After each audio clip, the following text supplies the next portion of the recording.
dan Setiausaha Tetap Kementerian Kesihatan, hadirin dan hadirat yang dihormati sekalian. Assalamualaikum warahmatullahi wabarakatuh dan salam sejahtera. Terima kasih kepada semua rakan-rakan media yang hadir pada sidang media bagi situasi terkini jangkitan COVID-19 di negara Brunei Darussalam.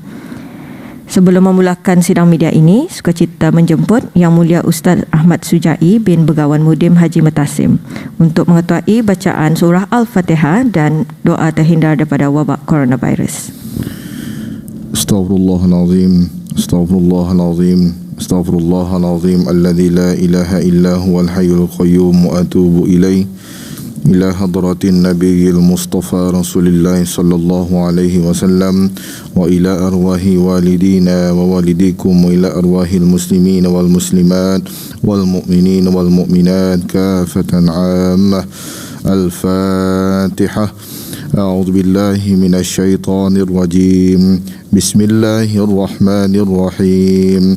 الحمد لله رب العالمين الرحمن الرحيم مالك يوم الدين إياك نعبد وإياك نستعين اهدنا الصراط المستقيم صراط الذين أنعمت عليهم غير المغضوب عليهم ولا الضالين آمين آمين. بسم الله الرحمن الرحيم الحمد لله رب العالمين والصلاة والسلام على أشرف الأنبياء والمرسلين سيدنا مولانا محمد وعلى آله وصحبه أجمعين. اللهم صل صلاة كاملة وسلم سلاما تاما على سيدنا محمد الذي تنحل به العقد وتنفرج به القرب وتقضى به الحوائج وتنال به الرغائب وحسن الخواتم ويستسقى الغمام بوجهه الكريم وعلى آله وصحبه في كل لمحة ونفس بعدد كل معلوم برحمتك يا أرحم الراحمين. اللهم أنت ربي لا إله إلا أنت خلقتني وأنا عبدك وأنا على عهدك ووعدك ما استطعت أعوذ بك من شر ما صنعت أبوء لك بنعمتك علي وأبوء بذنبي فاغفر لي فإنه لا يغفر الذنوب إلا أنت لا إله إلا أنت سبحانك إني كنت من الظالمين لا إله إلا أنت سبحانك إني كنت من الظالمين لا إله إلا أنت سبحانك إني كنت من الظالمين. نعوذ بكلمات الله التامات من شر ما خلق نعوذ بكلمات الله التامات من شر ما خلق نعوذ بكلمات الله التامات من شر ما خلق. بسم الله الذي لا يضر مع اسمه شيء في الأرض ولا في السماء وهو السميع العليم. بسم الله الذي لا يضر مع اسمه شيء في الأرض ولا في السماء وهو السميع العليم. بسم الله الذي لا يضر مع اسمه شيء في الأرض ولا في السماء وهو السميع العليم. بسم الله والحمد لله محمد رسول الله لا قوة إلا بالله. بسم الله على ديننا وأنفسنا بسم الله على أهلنا وأموالنا بسم الله على كل شيء أعطانا ربنا بسم الله خير الأسماء بسم الله رب الأرض والسماء بسم الله الذي لا يضر مع اسمه داء. بسم الله افتتحنا وبالله اختتمنا وعلى الله توكلنا تحصنا بذي العزة والجبروت واعتصمنا برب الملكوت وتوكلنا على الحي الذي لا يموت. اللهم إنا نعوذ بك من البرص والجنون والجذام ومن سيء الأسقام. اللهم اصرف عنا وعن سلطاننا وبلادنا وجميع المسلمين في كل مكان البلاء والوباء والطعن والطاعون وسائر الأمراض وقنا شر الردى بلطفك يا لطيف يا خبير إنك على كل شيء قدير. اللهم اصرف عنا وعن سلطاننا وبلادنا وجميع المسلمين في كل مكان البلاء والوباء والطعن والطاعون وسائر الأمراض وقنا شر الردى بلطفك يا لطيف يا خبير إنك على كل شيء قدير. اللهم اصرف عنا وعن سلطاننا وبلادنا وجميع المسلمين في كل مكان البلاء والوباء والطعن والطاعون والسائر الأمراض وقنا شر الردى بلطفك يا لطيف يا خبير إنك على كل شيء قدير وصلى الله على سيدنا محمد وعلى آله وصحبه وسلم والحمد لله رب العالمين. Amin, amin ya Rabbal Alamin. Seterusnya, majlis dengan hormatnya mempersilakan Yang Berhormat Menteri Kesihatan untuk memulakan sidang media pada petang ini.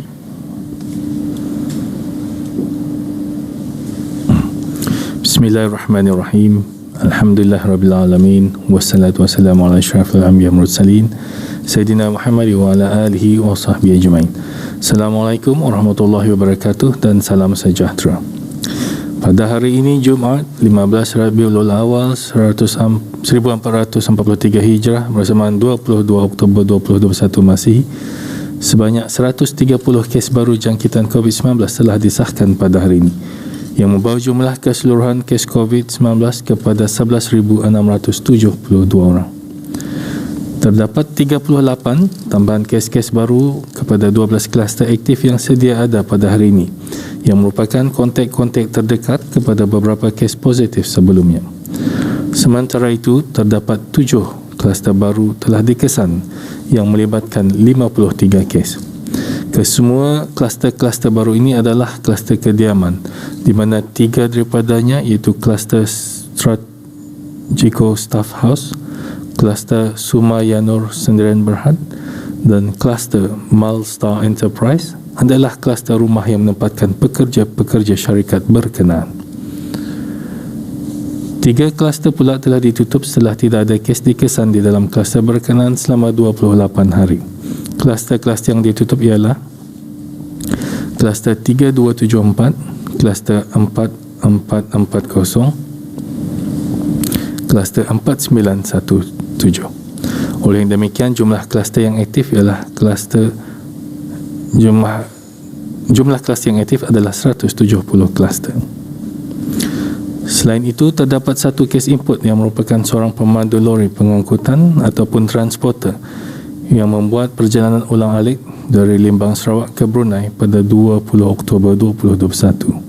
Sebagaimana peraturan yang berkuat kuasa pada masa ini, mereka adalah dikehendaki untuk menjalani ujian surveillance setiap 2 minggu.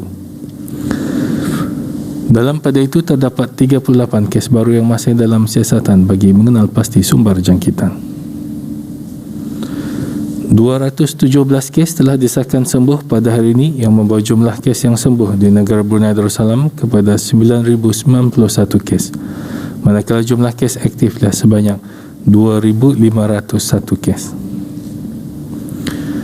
Di kalangan kes-kes yang sedang ada dalam rawatan sekarang, 6 kes adalah dalam kategori 5 dan sedang dirawat di unit rawatan intensif.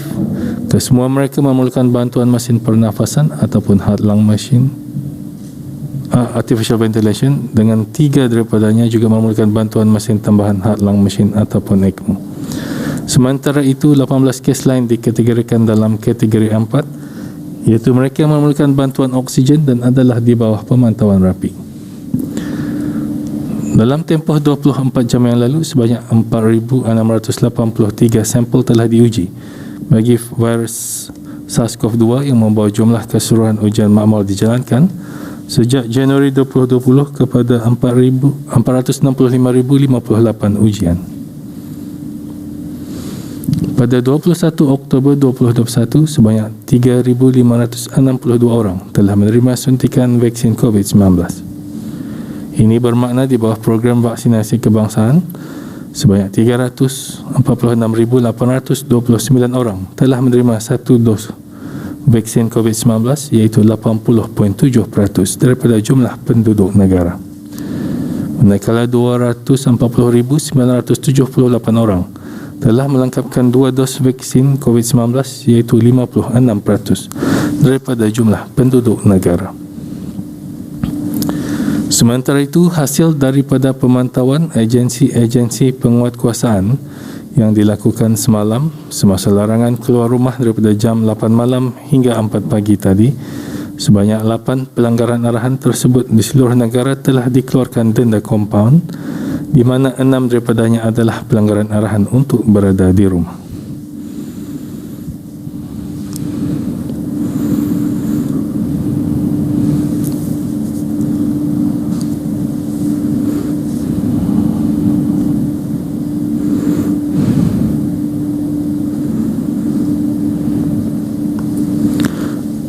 Patuhilah segala arahan dan saranan yang dikeluarkan oleh pihak kerajaan. Dengan izin dan kehendaknya juga, mudah-mudahan negara Brunei Darussalam akan dapat menikmati hasil kerjasama semua pihak dari segenap lapisan masyarakat dalam menenangi wabak COVID-19 ini. Semoga Allah Subhanahu Wa Taala sentiasa merahmati dan melindungi rakyat dan penduduk negara Brunei Darussalam. Amin, amin, ya Rabbal Alamin. Sekian, terima kasih.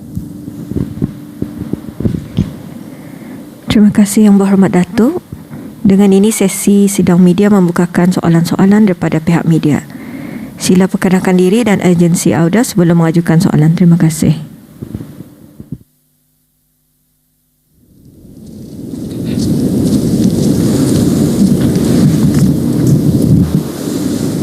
Assalamualaikum warahmatullahi wabarakatuh. Yang Berhormat Datuk, Yang Mulia Tuan SCT. I am Rasidah from the Scoop. Yang Berhormat Datuk, now that we have readjusted our population figures, how will this affect the de-escalation plan? Do you foresee that this will speed up the timeline for de-escalation? Thank you. Okey, terima kasih. Alhamdulillah, dengan pengemas kinian banci penduduk yang dilakukan pada awal tahun ini, kita ni pun sudah dapat menerima maklumat terbaru lah mengenai jumlah penduduk di negara Brunei Darussalam. Itu lebih kurang 329,000. Jadi kita ni pun membuat penyelarasan mengenai dengan tani punya target untuk mencapai vaksinasi untuk orang yang berumur masa ni dewasa 18 tahun ke atas lah. Jadi di sana kita ni dapat melihat untuk dos pertama saya sudah 80.7%. So Alhamdulillah. Jadi walaupun ada penyelarasan dari segi jumlah pendudukannya, macam kurang lebih berapa dah 20 lebih ribu, jadi ya sedikit pelanggannya tu, a few percent sajalah. Jadi target mesti masih juga sama, 80 lebih persen itu kan ditarget 80% jumlah penduduk mendapat 2 dos vaksin. Jadi kalau campur kanak-kanak 12 tahun ke atas, lagi cepatlah, lagi lebih daripada 80% boleh tani perolehi ya. Jadi bagaimanapun dari segi semadaya yang membolehkan tani mencepatkan lagi indah juga, because ia tertakluk kepada orang ramai juga untuk mendapatkan dos kedua vaksin ini. So kalau hopefully lah, tani harap mereka hadirlah pada tarikh yang dijadualkan untuk menerima dos kedua, dan ditambah dengan kanak-kanak sekolah yang berumur 20 tahun ke atas ke 17 tahun. So ini dapat adalah dia juga mencepatkan, membolehkan kita ni lah sebelum berakhir tahun ini untuk mendapati 80 lebih % dengan 2 dos vaksin. Datuk, can you also share perhaps like the latest updates in terms of discussion with the special committee for de-escalations?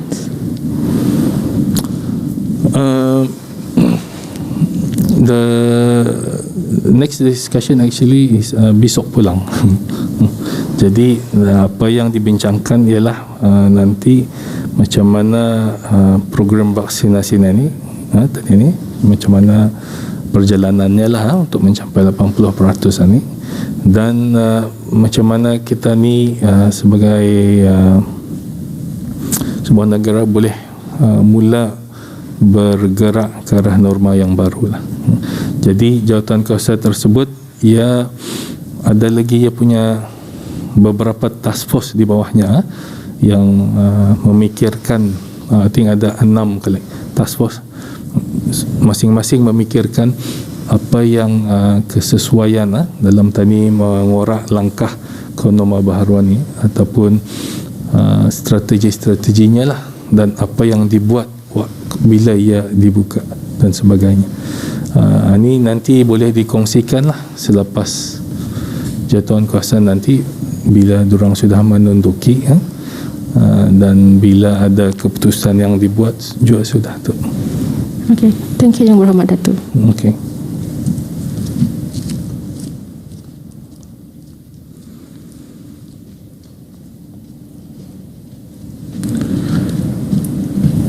Good afternoon, this is James from World Bulletin. Good afternoon to Yang Berhormat Datuk Minister of Health, Yang Mulia Permanent Secretary of Health. My first question is about the mobile vaccination. As we understand that the mobile vaccination has reached a resident of Sungai Asam today. How was the response today? Alhamdulillah, di Sungai Asam pada hari ini saja dalam 150 orang tampil ke hadapan untuk menerima dos pertama untuk vaksin mereka. My second question is that as we understand from Datuk's explanation that we will need to live with COVID-19 in endemic. Besides the condition of reaching 80% of the second dose vaccination, what are the other targeted conditions in order to reopen the economy? Okey. Tadi pun saya dah menerangkan mengenai dengan target tahniah inilah untuk mengorak langkah ke norma baharuan ni, mesti 80% menerima 2 dos vaksin lah. Jadi selain daripada itu juga, apa yang penting ialah dari segi tani punya healthcare lah, dah terjejas, terutama sekali di segi ICU atau kemasukan pesakit ke hospital lah disebabkan COVID ini hingga bertambah. Walaupun tani tahu seseorang boleh dijangkiti walaupun menerima vaksin, tapi diharap dengan vaksin ini ia tidak menyebabkan gejala yang teruk. So kalau sudah tercapai 80, walaupun ada positif, tani tidak mau ada gejala teruk yang mana memastikan mereka untuk masuk ke hospital, terutama sekali ke unit rawatan intensif. Jadi unit rawatan intensif adalah salah satu faktor yang tani pantau juga dalam mengimbangi untuk membuka norma baharuan ni. So kalau misalnya 80% tercapai, dan tani lihat dari segi penjagaan kesihatan ketani lah, terutama sekali di rawatan rapi atau stabil ke indah, bertambah ke indah. Satu dua yang utamalah ini. Will we ever reach 0 case again like in the first wave? Okay. Ini dengan adanya gelombang kedua, terutama sekali bila berhadapan dengan Delta variannya, menghadapinya atau untuk penyorang menuju ke arah sifar atau kosong atau mungkin sukar lah. Jadi sebab tu tani selalu bercakap pasal norma baharuan ni. Jadi dengan norma baharuan ni, maksudnya tani menerima ia sebagai salah satu endemik lah, endemik penyakit yang akan ada sentiasa menular, tapi dapat dikawal dengan vaksinasi. Sebelum ini saya dah juga menerangkan macam H1N1, ia masih ada, ia belum dapat dihapuskan. Jadi tani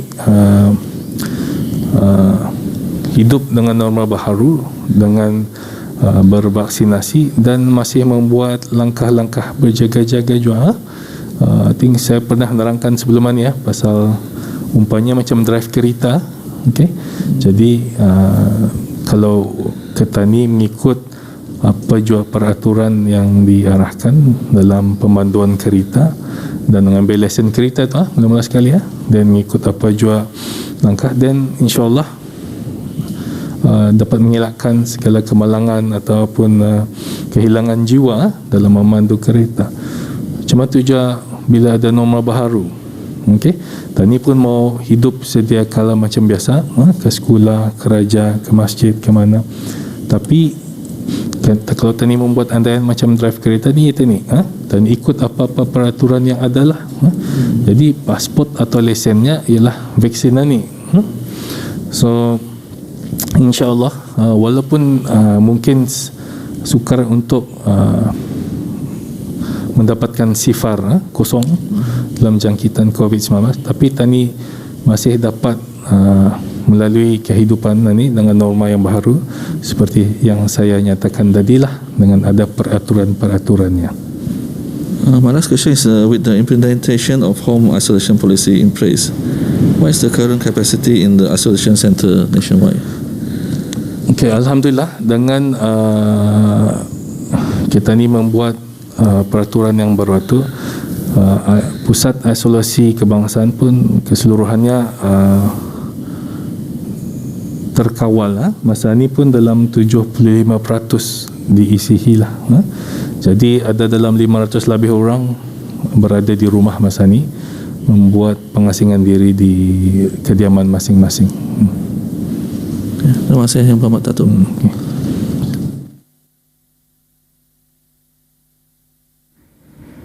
Terima kasih atas soalan-soalan yang diajukan dan terima kasih juga kepada Yang Berhormat Datuk atas penjelasan yang diberikan.